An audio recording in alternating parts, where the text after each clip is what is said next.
Hey y'all, welcome to Right Choice Shearing. This is the fourth of 8 sheep in this condition. The owners of this flock have been through a lot in the last several years, including a tornado hitting their house, it burned down, losses in the family, and a lot of other life struggles. During this chaotic time frame, they also had their shearer retire. So that means that these animals missed their fall shearing because they couldn't find anybody to take care of them.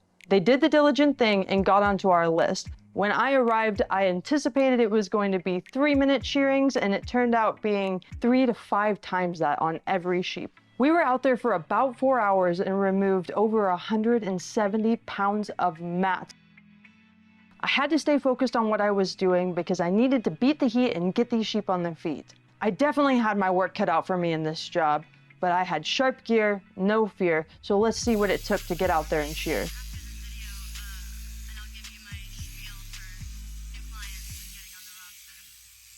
Strange things happen when you're exposed to a difficult task for an extended period. If you come here regularly, you know my past couple of sheep definitely fit in that category. In fact, let's just do a callback. 1, 2, and 3. And with each of them being a big pile of caca, this one's looking like a cherry pie. There's nothing different about this sheep and what it was exposed to. Its last haircut was with everybody else's. It just didn't grow the volume, so it doesn't have the massive mats that the ones before it had. But it's still matted. This is still an overgrown sheep. This is still in poor condition. But after handling all of those massive sheep before this one seems like a treat almost. Thankfully, this one has great body condition under all of its overgrowth, just like the rest of the herd has. If you've been here for the whole herd's journey this far, you remember when I talked about mammals using their energy to thermoregulate or regulate their body temperature. So what does that exactly mean, and how does overgrowth affect it? Everything you eat provides some kind of energy, and everything you do takes it. If a sheep is uncomfortable and it fights, that takes its energy.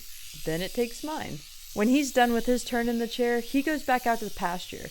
I get a fresh sheep, but I don't get extra energy. It doesn't do me any good to try to muscle sheep all day. It's better to work with them, to use technique.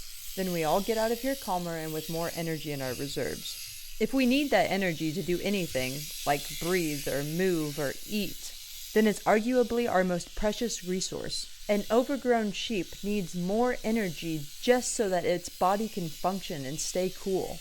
As the overgrowth progresses, typically the health regresses. If they're too hot, they don't have enough energy to stand up and walk around. And as the overgrowth gets heavier, the weight they need to stand up and hold is greater. So now they're not getting up as often and they're not walking around.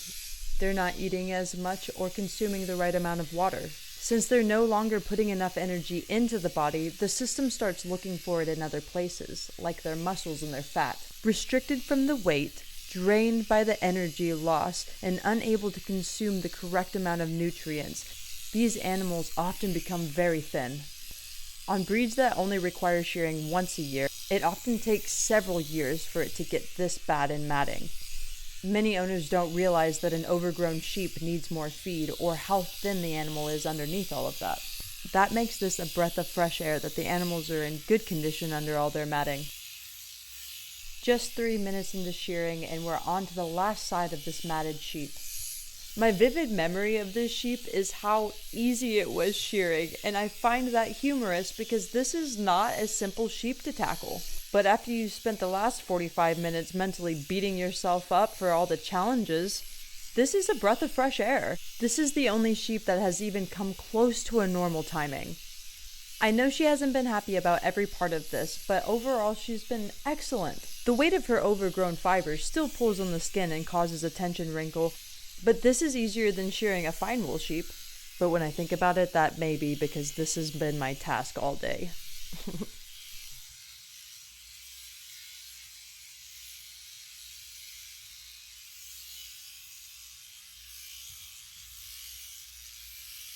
It's the final stretch.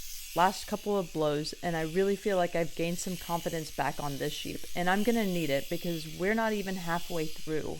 In total, I've shorn 6 of 13. 2 of them the owners had attempted to shear, so they weren't in as bad of condition. But the rest of these guys are all a mess. I've been releasing one of these guys a week, and when I'm finished with them, I'm going to be sharing some from the herd of 25 overgrown sheep that I did.